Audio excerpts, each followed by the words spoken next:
Erin, I am so excited. Thank you for being here on the podcast today. Thanks for having me. It's always a pleasure to see you, Sybil. Yeah, I'm super excited because I always want to give my audience a lot of different avenues that they can look towards as they are healing from abuse because there's no one size fit all. There's no one size fits all. And so what we're going to really talk about is an option to help people find themselves again, because that's what's stripped, right? That's one of the many things that's just stripped away from a victim of coercive control and domestic violence is their sense of self, identity, autonomy, agency. And so we are going to talk about human design as a way to help a survivor rediscover themselves. Yeah, I think it's going to be a fun topic to talk about today. As you and I were giggling about before we came on camera, it's interesting that some of the things that I would find my nerdy quirks are popular these days, but I do find that human design for me personally and for others that I work with, survivors of coercive control, are really able to utilize this tool as a way to become self aware, to be able to see other and maybe why they behave in the ways that they do, and to just to find themselves and become whole again. Yeah. And right there are all these different ways. And so I love that, again, like we're like the cool kids talking about human design on the Rise Me On podcast today because we're cool, it's trending. But I really think that for so many women, they are kind of looking and they're trying on the different things that can help them find themselves again. And I think that a lot of the women I work with, specifically, this will resonate with them. And it resonates with you, and you very much understand the consequences and the damage and the aftermath of abuse. And so, yeah, I'm excited to dive in. And I don't know a ton about it. So I'm going to learn a ton today. Yes, I'll be happy to be your teacher. You teach me so much. So it's good to be able to reciprocate. I know, I'm excited. So, some of my questions, if you are listening and you're like, oh, yeah, I know all about human design, you may think, like, so, well, this is like so basic, but I don't know a whole lot. So, let's start at like the bare bones basics. What is it? So, bare bone basics of human design. It's essentially a self aware system that blends some ancient wisdoms. It utilizes astrology, it utilizes the I Ching, the chakra system, the Kabbalah with modern science. Nerd alert, nerd alert, nerd alert. Having said that, it is a unique structure or system that unfolds and unfurls as you research, learn about it, your energetic blueprint. So it's kind of the science of differentiation, if that makes sense. Yeah. And it's funny because you're like, I am more in the science realm of the nerdiness. And people, we joke around in my practice that I'm like not a typical Colorado therapist because I am not woo woo at Mm-hmm. all. And so some of it, I'm like, oh shit, how woo woo is this? But again, I'm super excited to learn the woo woo also. So, what I will tell you, as you know, I think I was one of your first guests on this podcast numerous years back. And at that time, I was working with an applied behavioral analysis for a couple of years. I really wanted to gain more skills for myself so that I could coach other people as a high conflict divorce and co-parenting coach, to learn those skills to pass them along on how to better parent challenging children and they're sometimes your ex-spouses when you're in the family court system. So applied behavioral analysis is nothing but science. It's just the science of behavior, and there's no emotion in it. It's just function of behavior. And what I would say about human design is that it's this beautiful soup of science and woo. And for me, that is everything. Because I would say that I might fall a little bit more on the woo side than the science side, but I'm a fan of science. Yeah.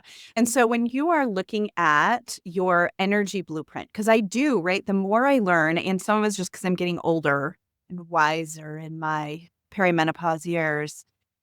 Hot, so hot. I'm like, forget sleep. Can't do it.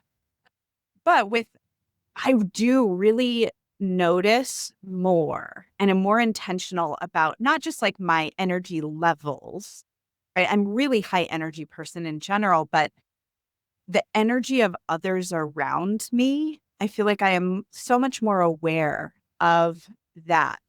Is that a piece of what we're talking about when we're talking about that blueprint? Absolutely. Yes. So there are different aura types. So to break it down into the basics, there is the projector, there is the generator, there is the mani generator, there is the manifester, and then there is the reflector. Did I miss anybody? No, I I don't know, didn't. but I'm like, who am I? Um, I know. I want In to some know. way, I wish we would have prepped and I would have pulled your chart. I have ideas, but so for me, for instance, I'm a projector and we are sometimes called invasive. We are called the like German Shepherd, like heel nippers of the energetic type. We're the guides. We're kind of pushy. We're kind of bossy. We're meant to lead. And like one of the things that we have to do with that specific energetic type is our strategy is to wait for the invitation. So instead of Mhm. giving people advice or helping people who don't want help, then we wait for them to come to us and invite us in.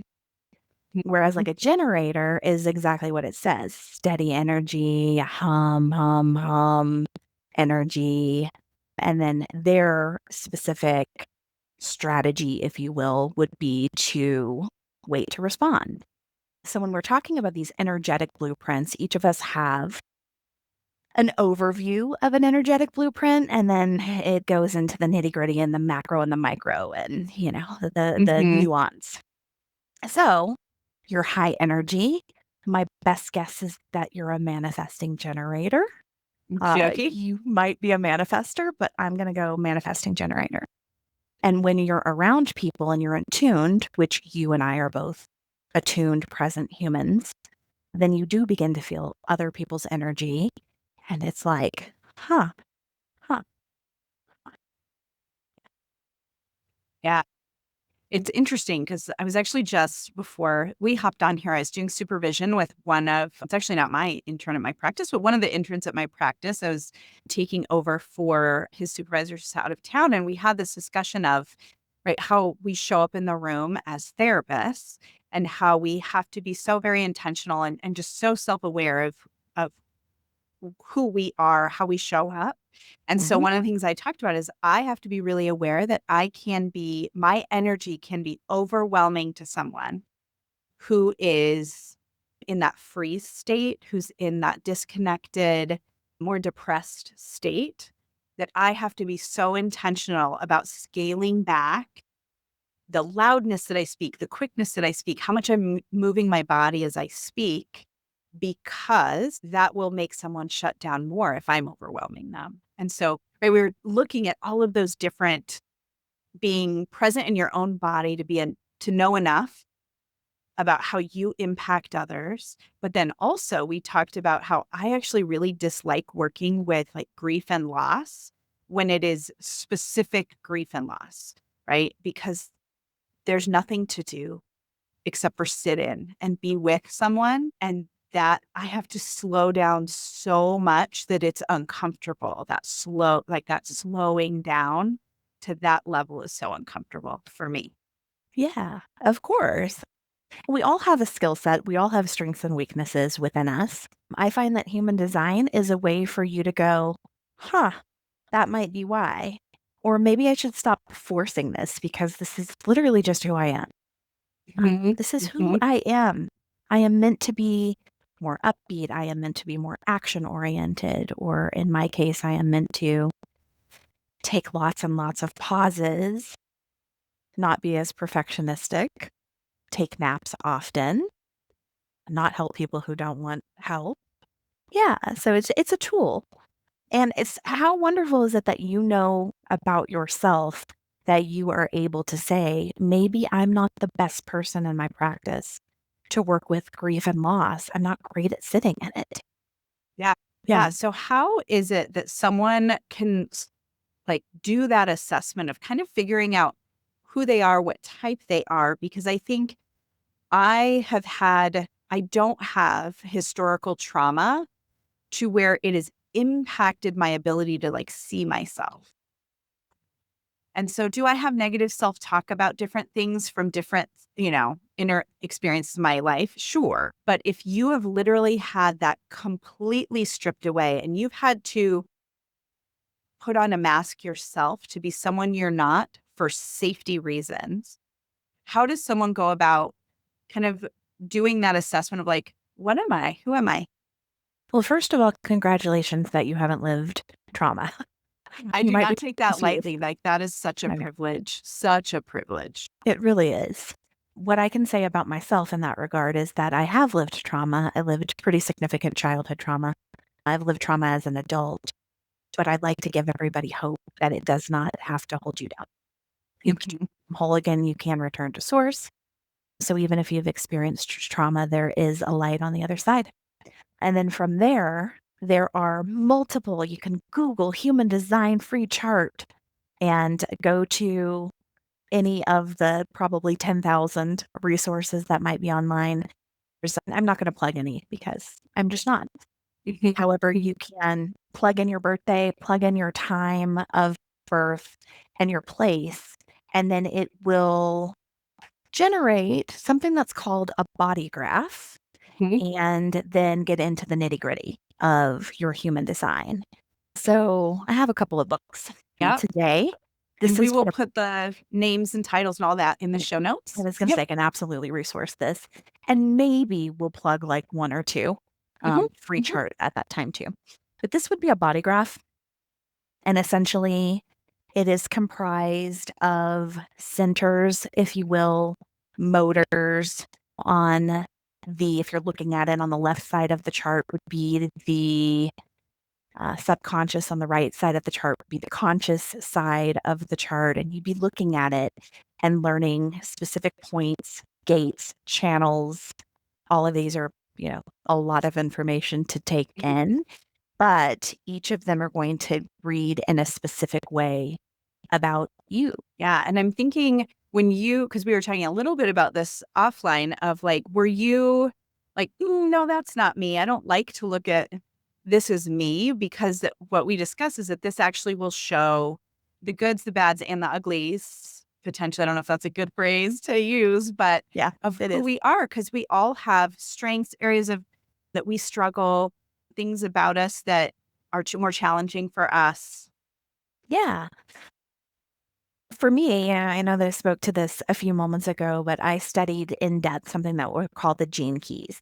And what I liked about the gene keys is it was very poetic and very flowery and very positive. Mhm. However, each of us have a shadow side, and human design tackles a little bit more of that good, bad, and that ugly. So there will be things that you don't see about yourself and things that you see about yourself. So, one side of the chart being what other people might say about you, and then one side of the chart being what I see about myself. In my specific case, I'm a projector. So, again, that intense, penetrating aura where I see you and I see you and I see you some more and I peer into your soul within 5 minutes. Some people love that. Some people are like, I don't want to be Mhm. seen. Mhm. I do not want you to see me. And I know that you see me. Then, on the profile lines essentially of me, I'm a two, and that's a hermit. People don't necessarily see that side of me, but I assure you, my favorite thing is solitude, earbuds, a book, time in nature with my dogs. But I love being alone. I really relish in my alone time. But if you ask somebody who's around me, they're going to say, she's a social butterfly. She builds Mhm. community. She's so good with people. What they don't necessarily see is that I have a cap on that, right? Yeah. So there are this dualistic approach to the unison of human design, the wholeness of human design. Yeah, it's funny as you're talking about that, I'm like, I am like when I need to build energy, like I'm feeling like down or low energy, it is not going kind of into that solitude. It is like, how many people can I have lunch with this week? how many people can be in the same space at once with me? I Because love this that for is you. how I build my energy. I'm like, be with people. I need people. Yeah, math. That isn't how it works for me. And of course, it takes all kinds, and it's not a Yeah. negative. Like, I go No. to lunch and I spend time with people, and I love people. We kind of get this rap if we're more in that hermit or line two energy that we don't like people. And that could not be any further from the Mm-mm. truth. I love people, but you all drain me. I Mhm. am tired. Also, like when we're talking about these centers within human design, we each have, crown and anja, throat, a solar plexus, a heart, a root, a sacral, yeah, a spleen.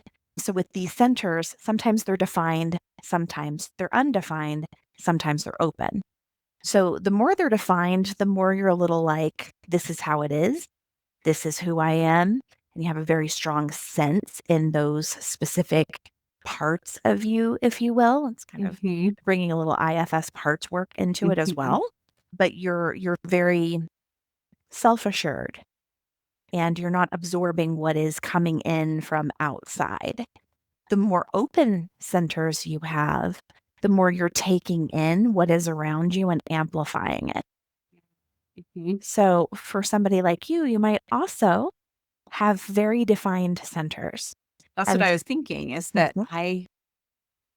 I'm pretty right. I can be really highly influenced by the stuff that is going on around me. And like when it feels super overwhelming, like 2025, everybody, and all of the nonsense that is the dumpster fire of our world current, I definitely am feeling more impacted to where it is harder to be really not to stay in alignment, but it's harder to like keep those things from harming me. That makes Yeah. sense. Well, I mean, I think that 2025 and some of the things that are going on are intended to harm you, Sybil. Right. Fuck it. Yeah, it will not let you in. But knowing you on the level that I know you, I would say that you have a lot of defined centers. And so that just means that you're less likely to take on people's stuff. And then you have me, a softy scallop in this world that has two defined centers. I have a G center, so my sense of self, or like source, or I like to call it God. And I don't mean that in a religious sense, but more in a spiritual sense, more in the woo. And then the throat, which means I have a voice. I'm a squeaky wheel and I'm going to speak. Damn it, I'm going to speak. You can keep trying to gag me and silence me, family court, but I will continue to talk about this. So these two are defined in me, but everything else is open, which means that when I'm around people, I'm absorbing Yeah. everything, everything like a sponge. And it makes sense why might want to go into nature without Mhm. anybody and with earbuds in my ears and like tune it out for a little while to remember who Yeah. I am. Yeah. Yeah, absolutely. And not have so much influence to be able to really discern like what's my stuff, what's other people's stuff. I can And be that in a is room with somebody who is upset about something and I feel it so intensely that for me it's very simple. If somebody can say, "Hey, do you have some space?" Whoa. That's Mhm. amazing for me. That's one of the best gifts you can give me instead of just pouring, Mhm. because then it gives me a chance to brace a little bit. Yeah. Yeah, absolutely. And I'm thinking something else that this could be really, really helpful for is rebuilding trust within self. Because, Absolutely. right, you have so not you specifically, you audience are likely in that space of I don't trust others, partly because a lot of people in your world have not been trustworthy, but it is more that I don't trust myself to make good decisions about other people. And so if you can build trust in self, that will help make decisions about people, about next steps, about all the things. And Yeah, so how do you see this kind of helping with that piece? that's an awesome question.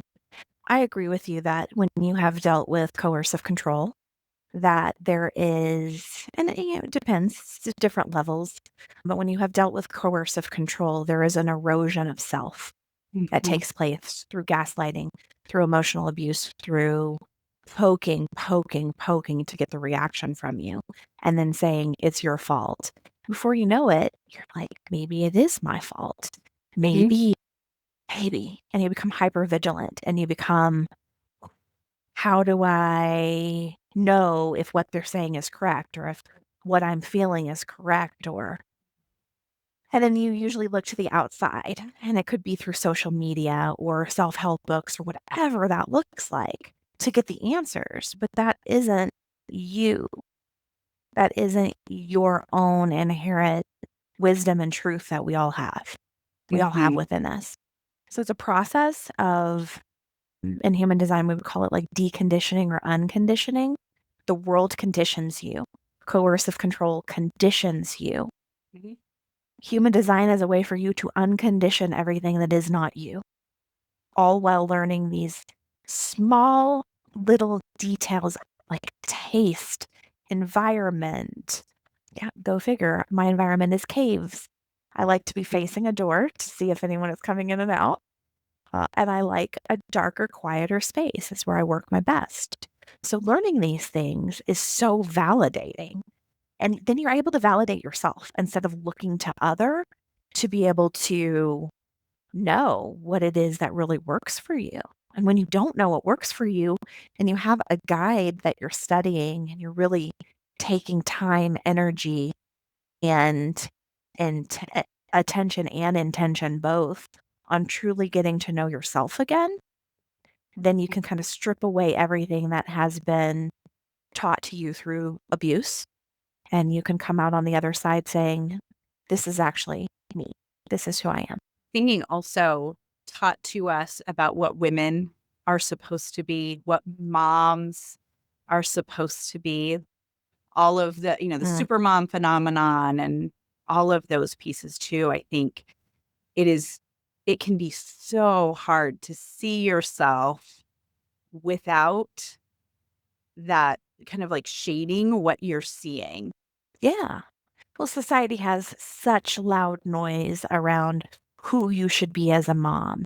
And should you sleep train? And you shouldn't do that and use this and don't use that. And the science shifts and you're left going, what the hell am I doing? Mm. This person is growing, they're changing constantly. We're not dealing with three factors or three don'ts. We're dealing with a human that's constantly shifting as a parent. And when you're in coercive control, oftentimes you're told you're a bad mother for taking a break for yourself, Mhm. going out with friends every now and then. So, this is such a beautiful way of quite literally shaking off what society tells you to do and be, and instead tapping into who you truly are.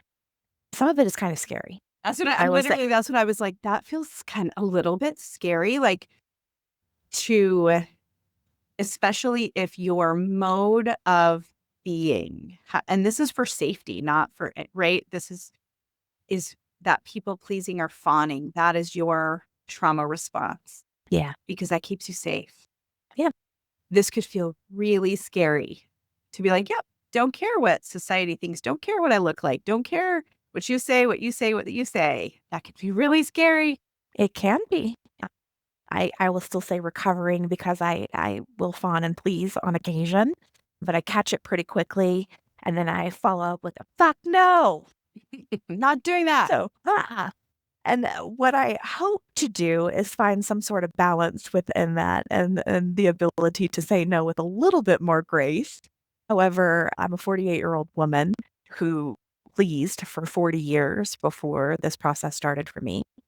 So I'm essentially what, like a maybe a teenager and then or an early 20s in the no department. So a Mhm. work in progress with that. There have been some things in it that have been both entertaining, thoroughly entertaining as I've learned about me and about others, and some things where people are immediately like, no. And I'm like, okay, we won't touch that right now.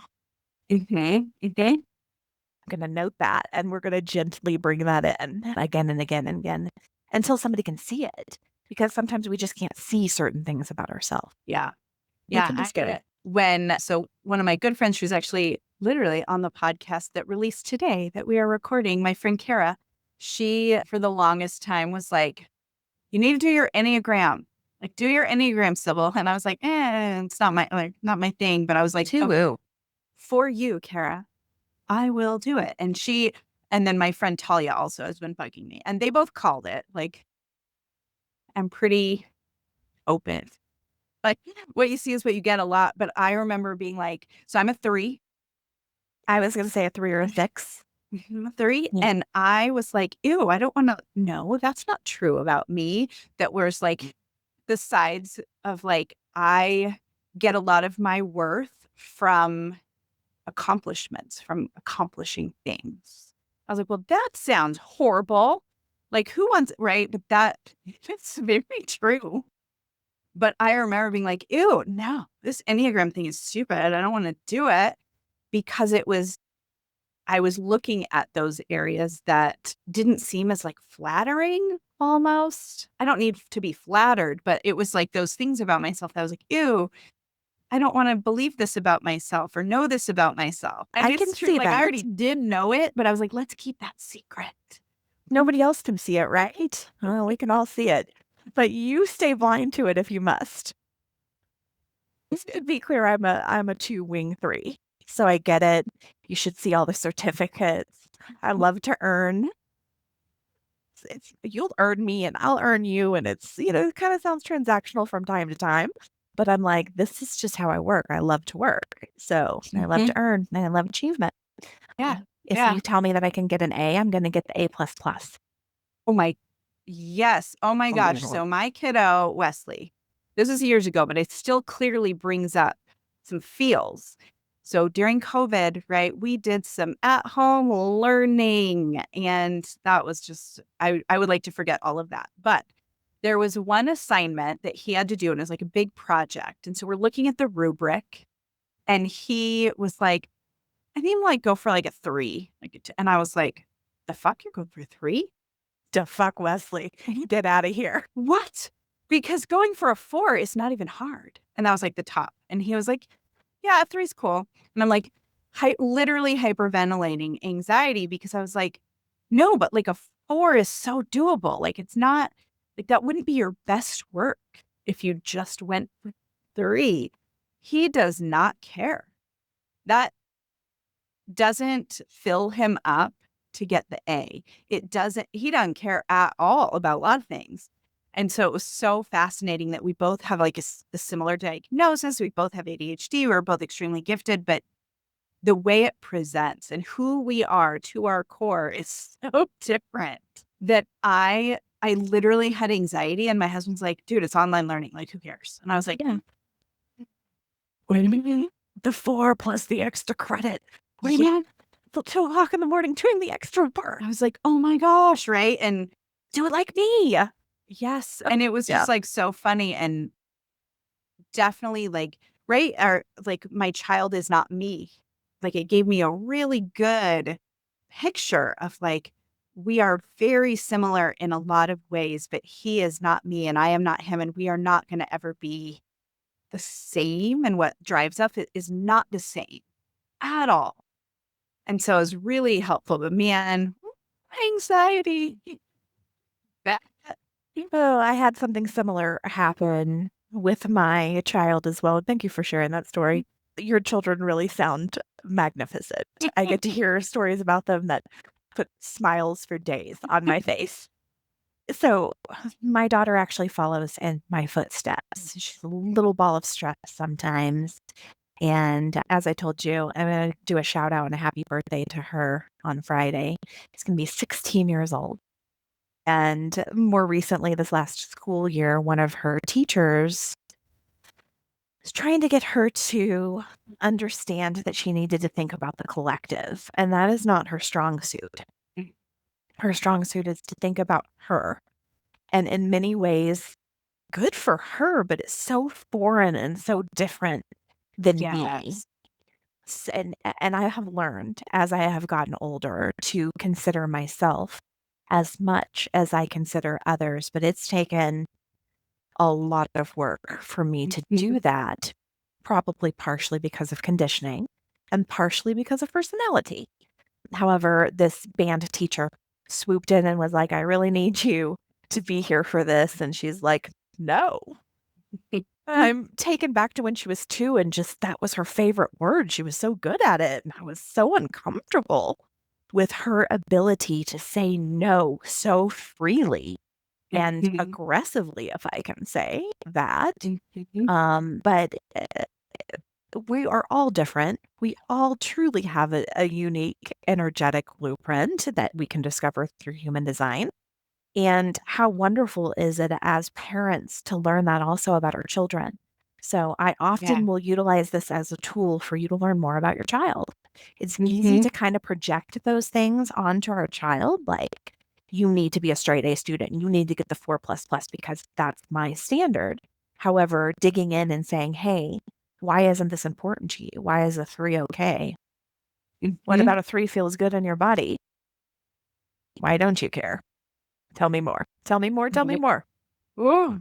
Ooh, and I was thinking that too because there always seems to be, like, the right way to parent, and, right? It's like whatever the newest parenting guru is saying about parenting, which, hello, everyone, that's gonna be me, so Yes. but but there is so much a sense of if you are going to be that authentic parent, that authentic human behind the parenting that I really think is so important. Learning yourself is really important. So it isn't selfish. It isn't right putting yourself ahead of per se.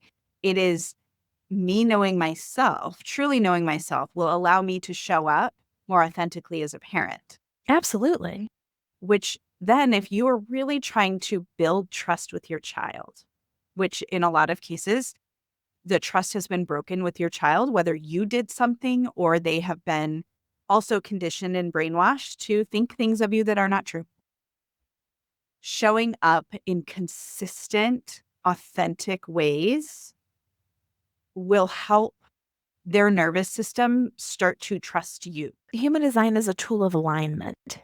It is a tool for you to become aligned. And when we're dealing with coercive control, when our children are being used as pawns to turn against us, being told that we are abusive for saying no, or, whatever like outlandish stories are out there, and you're stressed because you're back in family court again and you're advocating so strongly for your child and you're just in despair. I mean, in despair. It's very easy to get out of alignment. And it's very easy because you have these professionals who are telling you to go against your innate sense. However, when you have a system and a tool and a study guide and a blueprint of really who you are, and you can go, am I conditioned to be this way and I'm not supposed to be this way? Am I really an Enneagram 3 and I just don't want to admit it? Where is it that I can shine some light on personal development for me so that I can show up very authentic? I can show up very aligned and I can be an amazing mom or dad. I can be an Mhm. amazing parent for my child. There's some major strength within that. And then I think too, there's then an intentional decision, an intention. Gosh, if there's one thing I could give to people, it would be like the ability to do all the things with intention. Mhm. If you have to show up in different ways because of the professional that you are with, there is an intention behind masking. It is not masking due to fear. It is not masking due to any other reason. It is intentional, right? And that sucks. Like that I have to help people do that. I'm like, oh, who's your PRE? Oh, okay. So we're going to show up like this. Like that's sucky. Like that is goes against everything that I want in our world. For sure. And Let me I help know you. this system. Yeah, it's the And same for so me. I want to be able to set people up as good as I can set them up. And so, but there needs to be that intention of if you are showing up in this way versus, oh God, I showed up like this and it felt so gross. Yeah. So you This can call it help you. masking? But one of the things that I tell people is like, it's just like in the IFS like world, Mhm. there are parts. So there's a professional part of you, or there's like the real parent you that's sometimes messy and drives the kids to school in your t-shirt that's like a Mhm. half shirt with no pants on. And then there's the person that you're going to show up to an interview at. Right. Yep. Yeah. So if you've got to like tuck in the mom who wears the crop top and the granny panties in the car because you don't have any time because you're fighting about shoes at the door, then who are you going to show up for the PRE? How are you going to show up in mediation? Women, we're conditioned by society to not know how to negotiate. Mhm. Like we just take whatever is given to us. And I'm not downing us by saying it's why we may earn less money, but it is why we earn less money because we don't Yeah. negotiate our worth. So if we're like not negotiating our worth with a professional, then we look weak.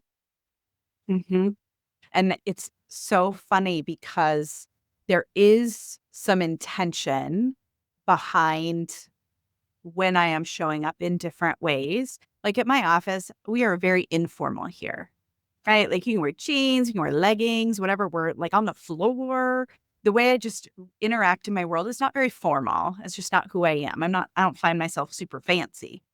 Can I put on the fancy if I need to? Absolutely.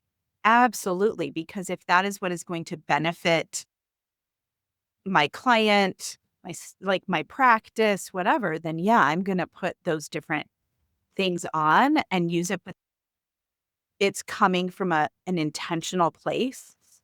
And so that's what I'm just really hoping that people will do. And shoot, some people when I was younger would have called it manipulative, and your ex might call it manipulative.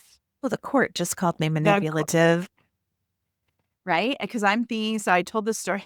I told the story to these kids. They're kids. One thing, like he's a junior in college, but kid, right? And we were talking about chemistry, and he's in this chemical engineering program. We were talking all about it, and I was like, "Yeah." So I actually sucked at chemistry, which was so hard for me to suck at something in school. Like I don't suck at things in school, but I did suck at chemistry. And my chemistry teacher was super misogynistic, yucky old man. However, I got a good grade in that class. How did I do it? Because he thought that women and girls were stupid. Okay. So believe me, I acted as stupid as possible and he came over and did my labs for me. It sounds like yeah, it sounds like you're smart. You're intelligent and you have figured out how you get, I mean, the motivational operant for you in that specific Yeah. was the good grade. Yes. And so it was like, did it hurt my heart to act like an idiot? No, it didn't. Because right? Like, I didn't care what this guy thought, this like teacher thought of me, like whatever, he's an a-hole. So, right. So it was like, it was really intentional about Yeah. how I showed up. And so, like, in telling that, when I'm talking about like women empowerment and, own how smart you are, own your strengths and all this, I've had it be like, ew, like that feels gross. And I was like, it, because I didn't care about what this human thought of me at all. Because after this class, peace out. Yeah. It did not hurt my heart at all. I love knowing this about you. I would have done the same thing. Like, what did I not earn the A in school? Math. Those numbers, like I am a girl math person through and through. Like somebody else do the numbers for me. So I would have done the same thing. What I tell my clients, my high conflict divorce co-parenting clients is you are not doing this to get the outcome that you're looking for. So if you can just get past the outcome turning out exactly like you want and instead just speak your truth and speak to the judge in a way that will have you seen in the most favorable light, you win. And you win not even if you don't win in court, you win because you're true to yourself and you're not a shell of yourself any longer. So I had Yeah. a client yesterday say, it was such a good compliment. She said, I channeled my inner Erin and I said, don't say that again. It's like I wanted to jump through WhatsApp and kiss her because we've been working together. And it's just somebody mutual. You know her as well. But it's somebody that I've been working with for about 6 months. And man, to watch her come out of the shell and to Yes. begin to say, no, don't say that again. Yeah. Huge. Yeah. And any way, right? Because I use that terminology too when I first start working with someone who maybe they don't come to see me because they know that they've been abused. Maybe that's not why they're right. They don't know that yet. And they come in and they are a shell of a human and they take up as little space as possible in my room, on my couch, right? Like I have big old couches, like come chill out on my couches. And they just take up no space. They cover themselves with a pillow, That was me. right? To not be seen. That was me. And then to see them with that shift. So this is what we want for you. Yeah. We want you to, again, we have no control over the outcomes of many things, so many things, even though we think we do, we do not. And so finding a way to feel good about how you showed up, that you are in alignment, no matter the outcome, feels really good. And if y'all know, I talk about moral injury all the time. It is one of the ways to limit Yeah. how much moral injury shows up in your world. Yeah. I So, agree. Moral injury is what shrinks. It's what mhm, shrinks and has us putting the pillow in front of us and not wanting to be seen and scared and, the fear that goes along with, well, mhm. he's telling me I'm going to lose my child. Am I going to lose my child? What does that look like? Oh my God, the anxiety. Yeah, Like we're yeah. spending another $25,000. Like, do I have that? I mean, I have How do I $500,000 get it? deep in this. Yeah, Yes. Yeah. yeah, yeah. So when you can start to put that aside and instead say, this is my value system. This is authentically who I am. This is why I am this way. This is what I think is best for my child, and this is why. Mhm. I'm not understanding why I'm even in conflict because I'm not saying no, I'm giving options. I'm being a cooperative and a collaborative person. And it seems like I have only one person in this equation that is Yeah. creating conflict. And it seems as if they're more interested in the conflict than in the best interest. And this is why. Then all of a sudden, the outcome, like regardless of what that looks like, you can still say, I did my best. Mhm. And I was true to myself and I was true to my child. Yeah. And that being able to know that, like embody that can be so, so healing. So if someone is interested in human design, where shall we send them to Hmm. learn more about? So I host monthly a human design social gathering. And I am both at Nurture in Denver and now at Craft Co-working in Golden, which is quite fun. So come join. It'll be at one of the two of those. We'll put my link tree in the show notes as well so that you can get to my Eventbrite and register. I think we Mhm. wanted to give away a ticket today We too. did. So that is the last Friday. That specific event is the last Friday of the month and it's at 6:30 p.m. It's a $27 ticket that pays for the space essentially. And we get together and we dive into a different aspect of the human design chart. So you'll need to grab one of those free charts that we'll put in the show notes as well. Yeah. And then other ways that you can do that is through books, through podcasts. There are so many of them that are Mhm. out there. I think that there are a lot of people on YouTube as well that teach on this. And then you can work with me one on one if you choose to do that. The way that I incorporate human design into my high conflict coaching is to help you have a better understanding of yourself and to reduce that moral injury, to help you show up as your most aligned self within family court. And I do just this is just a tool and a piece of it. It's one small piece of what I incorporate into strategy, communication, regulating your nervous system by learning about your judge and your mediator, and all of the other people Yep. being resourced up and then part of community. Yeah. Yeah. Yeah. Because I think a lot of my clients, community members, like one of the fears of like joining a support group, joining a community, trying a hobby, do all of these things is the fear that the people around you won't get it and won't get this part of your life. And they say harmful things, right? And they're not doing it maliciously. It's just because they don't understand. And so that I can share with great certainty that in this space with Erin, she will see that part of you and you don't have to defend yourself. Yeah. No, I would pride myself on being somebody who's pretty open, even though I'm an INFJ. That J stands for judgy. I don't have many judgments about people's stories or their past because we all have one. So this specific space would be a safe space. I set some rules and I set the container where what we share in that space it stays in that space. And then something that is focused on just like divorce co-parenting that I'm offering right now, that is probably even a safer space than just the human design social gathering, which has some survivors and some just people out in the world. I'm doing Divorce Unlocked. And Divorce Unlocked series is doing one per month virtually and then one in person here at Craft in Golden, and offering like coffee and a tea in the morning. It's on a Saturday. It's a room full of women who get it. And we can just vent and empty out and share and then also learn. So if you're looking for something that's in real life, then that might be helpful as well. And I offer complimentary connection calls. So if you are considering hiring a coach to work one on one to get you through the process, learn and differentiate what the court might value and what they might not value. Same for mediation.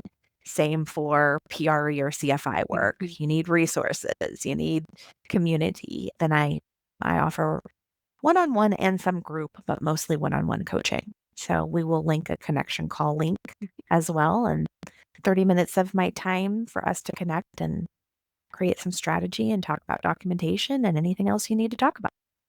Yep. Yep.